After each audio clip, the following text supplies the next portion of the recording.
अब मुझे ये समझ में नहीं आया कि रोमन रेंस की अपोनेंट की डायरेक्शन ये एक दिन में ऐसे कैसे चेंज हो गई, उसके बारे में बात करते हैं। लेकिन शुरुआत करते हैं सबसे पहले विंस मैकमैन के बारे में। तो स्टेफनी मैकमैन ने दिस सन के साथ बात करते हुए विंस मैकमैन के हॉल ऑफ फेम में इंडक्ट होने की बात करी। उन्होंने कहा कि कंट्रोवर्शियल चीजें विंस मैकमैन के साथ हुई हैं, अगर हम इस टाइम पर इसको कुछ सेलिब्रेट करते हैं या फिर विंस मैकमैन को कुछ ट्रिब्यूट देने की ऐसे हम सोचते हैं, तो फिर ये चीज जो है ऐसे बैकफायर कर सकती है उनके ऊपर, इस चीज के ऊपर बैकलैश मिल सकता है। लेकिन स्टेफनी मैकमैन ने कहीं ना कहीं इस बात को हिंट किया कि नियर फ्यूचर में विंस मैकमैन का आपको जो हॉल ऑफ फेम में इंडक्शन है वो देखने को मिल जाएगा। और मैं आपको एक बात और बताता हूं, पहले हम ये सोचते थे कि विंस मैकमैन खुद डब्ल्यूडब्ल्यूई कंपनी के मालिक हैं। अब क्या होगा कि हॉल ऑफ फेम में इंडक्ट करने का जो डिसीजन है वो विंस मैकमैन ही लेते हैं, मतलब मेजरली उनकी तरफ से सारी चीजें होती हैं। तो ये काफी वियर्ड सा होगा कि विंस मैकमैन खुद कंपनी चला रहे हैं और वो खुद को ही हॉल ऑफ फेम में इंडक्ट करें। तो फिर ऐसे में लोग कहते थे कि विंस मैकमैन के जीते जी उनको हॉल ऑफ फेम में इंडक्शन नहीं मिलेगा, क्योंकि जीते जी तो वो डब्ल्यूडब्ल्यूई नहीं छोड़ने वाले, क्योंकि अगर वो खुद से खुद को ही ऐसे अवार्ड देते हैं तो वो थोड़ा अजीब सा लगेगा। तो फिर यहाँ पे अब जो सिचुएशन है वो बहुत अलग हो गई। आपको पता है विंस मैकमैन है ही नहीं कंपनी के अंदर, जबकि वो अभी भी मतलब हम लोगों के बीच में हैं। तो फिर ऐसे में स्टेफनी मैकमैन के अकॉर्डिंग हॉल ऑफ फेम का इंडक्शन आ सकता है, हो सकता है रेसलमैनिया 39 में वो ऐसे उसको वो करें, क्या कहते हैं, लीड करें, जो फिर हेडलाइन होता है हॉल ऑफ फेम को करने वाला। तो ये चीज़ आपको विंस मैकमैन के साथ आने वाले टाइम में देखने को मिल सकती है। अब ऐसे ज़्यादा कोई दिक्कत वाली बात विंस मैकमैन के साथ हॉल ऑफ फेम इंडक्शन को लेकर नहीं है।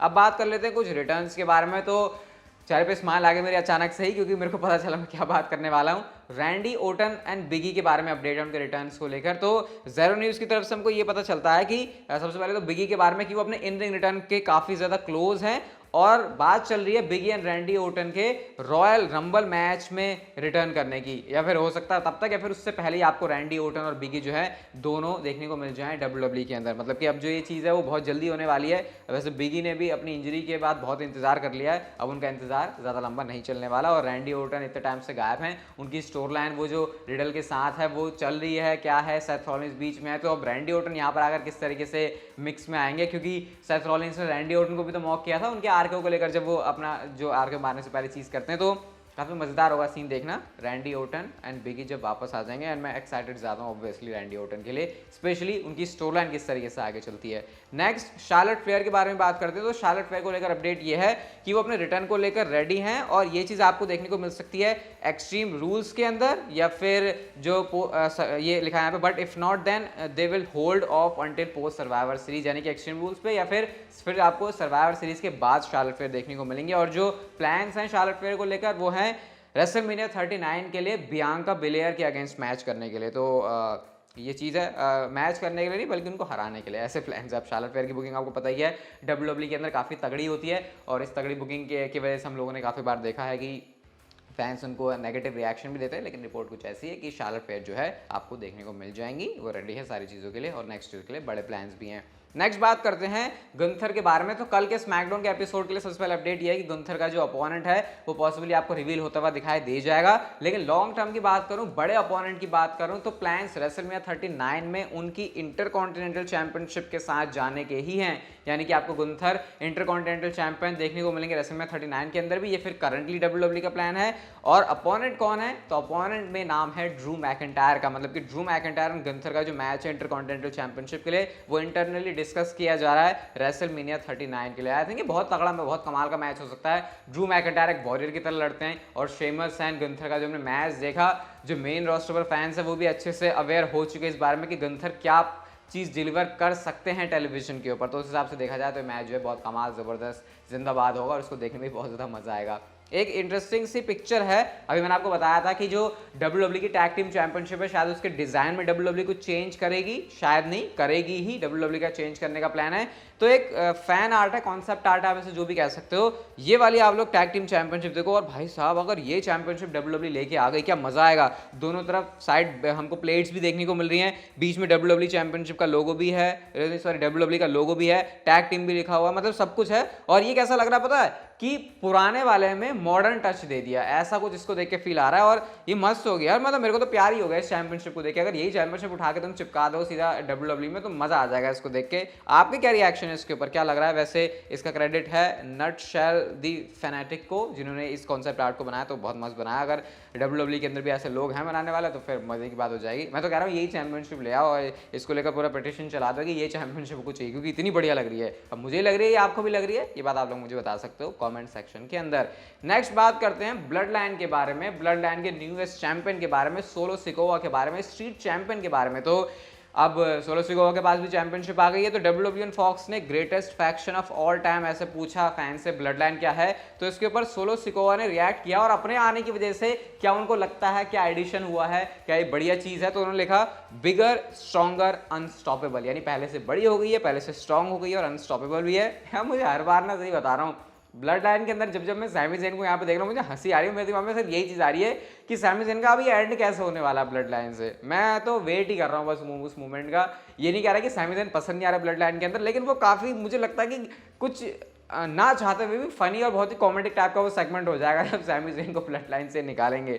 मैं उस चीज़ के लिए बहुत एक्साइटेड, और देखते हैं आगे जाके जब ये चीज़ होती है तो वो किस तरीके से चलती है। वैसे आपको बता दूं, शेमस और MJF के बीच में भी ट्विटर के ऊपर बहुत तगड़ी वाली भसड़ मची, बहुत ज़्यादा ही एक्सचेंजेस हुए हैं, और ये चीज़ लीड कर रही है कि जब 2024 में MJF का कॉन्ट्रैक्ट AEW के साथ खत्म होगा और वो WWE के अंदर आएंगे तो शेमस और MJF मैच कर सकते हैं तगड़ा वाला। तो होता क्या है, ब्रीफ में बताता हूँ, बहुत सारे ट्वीट के एक्सचेंजेस हैं, तो मतलब शॉर्ट में बताता हूँ। तो हुआ क्या कि जो शेमस हैं वो अपनी उपलब्धियां गिना रहे हैं ट्विटर के ऊपर, उसके बाद कॉर्बिन भी बीच में पड़ रहे हैं। MJF कह रहे हैं भाई जो तू काम 10 साल में करता है ना, वो करने मुझे एक दिन लगता है, क्योंकि उन्होंने कहा था जो हील हैं वो स्कार्फ पहनते हैं। फिर MJF के बारे में कह रहे हैं कि ये बंदा है कौन, who the F is this guy, ऐसे करके भी शेमस ने कहा। तो इनके बीच में जो एक्सचेंजेस है वो बहुत तगड़े तगड़े करके चले हैं, एंड मतलब ये तो नहीं कह सकते कि MJF की कोई छिल दी, मैं कह सकता हूँ दोनों ने ही एक दूसरे को, मतलब कहते नहीं कि विनर कौन निकला, कौन वर्ड्स की वॉर में जीता है, तो यहाँ पे मुझे तो दोनों की बराबरी की टक्कर लग रही है। लेकिन हाँ, यूजुअली MJF ज़्यादा मजे ले जाते हैं सुपरस्टार से, यहाँ पे काफ़ी हद तक शेमस ने भी उस चीज़ के मजे ले लिए है। तो अभी इसके बारे में क्या ही कह सकते हैं, लेकिन हाँ ट्विटर के ऊपर इस पर फैंस काफ़ी अटेंशन दे रहे थे, और बाकी तो वही है, जब MJF आएंगे अगर WWE के अंदर तो फिर इसको लेकर कुछ सिनेरियो बनेगा। हम चलते हैं गाइस हमारी आज की नेक्स्ट फाइनल स्टोरी के साथ, ध्यान से सुनना, मजे से सुनना, अच्छे से सुनना, सुनने में काफ़ी मज़ा आएगा। तो रोमन रेंस आए थे इम्पल्सिव शो के ऊपर, पॉडकास्ट के ऊपर, जहाँ पे उन्होंने अपने करियर के बारे में बात की, ऐसे वैसे बहुत सारी चीज़ें अभी हैं भी आपको और बताने के लिए।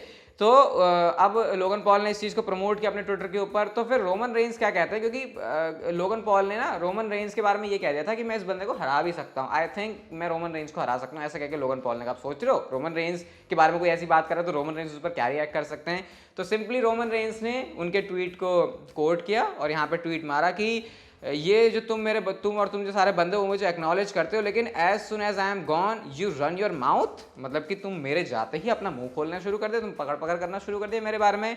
वाइज मैन हैंडल हिम, और साथ में उन्होंने पॉल हेमन को टैग किया, मतलब कह रहे हैं पॉल हेमन जरा देखिए नहीं ये क्या कर रहे हैं। तो इस पर जो पॉल हेमन है वो रिएक्ट करते हैं, वो जवाब देते हैं रोमन रेंस का, और वो कहते हैं कि हाँ भैया my tribal chief please consider this handled, यानी कि तुम समझ लो अब इस चीज़ को हम जो हैंडल कर लेंगे। और वो बता उन्होंने लोगन पॉल के बारे में यहाँ पर बातें लिखी। अब लोगन पॉल रुके नहीं यहाँ पे, लोगन पॉल कहते हैं एग्जैक्टली पॉल हेमन क्या तुम मुझे बता सकते हो कि ये चीज़ तुम कैसे हैंडल करने वाले हो। मतलब लोगन पॉल और चौड़ में आ गया, अच्छा तुम हैंडल करोगे, मुझे मैं भी देखता हूँ तुम क्या हैंडल करते हो। तो अब इसके बाद सबसे ही ज़्यादा इंटरेस्टिंग चीज़ हुई, ट्रिपल एच कहते हैं अच्छा ये क्या चल रहा है। वो इस पर लोगन पॉल के ही ट्वीट को कोट करते हुए लिखते हैं कि देखो हमारे पास, हम जो अपने सुपरस्टार्स को उनके इश्यूज़ को हैंडल करने के लिए एक शो है स्मैकडाउन का, तुम वहाँ पे इनवाइट हो और तुम जो है वहाँ पे आ सकते हो। तो सिंपली ये जो इनविटेशन लिख के ट्रिपल एच ने लोगन पॉल के सामने रख दिया कि भाई अगर कुछ दिक्कत है, कुछ सेटल करना है, रोमन रेंस स्मैकडाउन का बंदा है, लोगन पॉल तुम आ सकते हो स्मैकडाउन के ऊपर। अच्छे से उन्होंने बात को समझा दिया, और उसके बाद WWE ने इस बात को ऑफिशियली अनाउंस कर दिया है कि लोगन पॉल कल के स्मैकडाउन के एपिसोड के अंदर आ रहे हैं। एंड ये बहुत ज़्यादा इंटरेस्टिंग चीज़ है, क्योंकि आउट ऑफ नोवेयर जब हमको लग रहा है केविन ओवंस हो सकते हैं, कैरन क्रॉस हो सकते हैं, फिर कुछ लेजेंड के नाम भी आ रहे हैं, मतलब जो रोमन रेंस अपनी चैंपियनशिप को आगे जाकर जब क्राउन जूल के अंदर डिफेंड करेंगे, तो जब ऐसी सारी बातें आ रही हैं तो उसके बाद लोगन पॉल को इस तरीके से एडवर्टाइज करना स्मैकडाउन के एपिसोड के लिए। वैसे रोमन रेंस की जो अपीयरेंसेस है वो स्मैकडाउन के ऊपर नहीं होती है, कहीं होती भी है, मतलब जब तक अगर रोमन रेंस एडवर्टाइज भी है सिंपली, क्योंकि मैंने कहीं पे देखा था उनको, उनकी जो वो जो टाइल है रोमन रेंस की वो दिख रही थी कि हाँ वो स्मैकडाउन के शो पर हैं। लेकिन वो कुछ कह नहीं सकते उसके बारे में। बट अगर लोगन पॉल का स्मैकडाउन के एपिसोड में आ रही थी, कुछ बात हुई और रोमन रेंस भी लोगन पॉल के साथ साथ स्मैकडाउन के शो पर होता, तो भाई कल के स्मैकडाउन के एपिसोड में कुछ बड़ी यूनिक चीज़ होने वाला है, क्योंकि ये एक्सपेक्टेड तो थी नहीं बिल्कुल भी।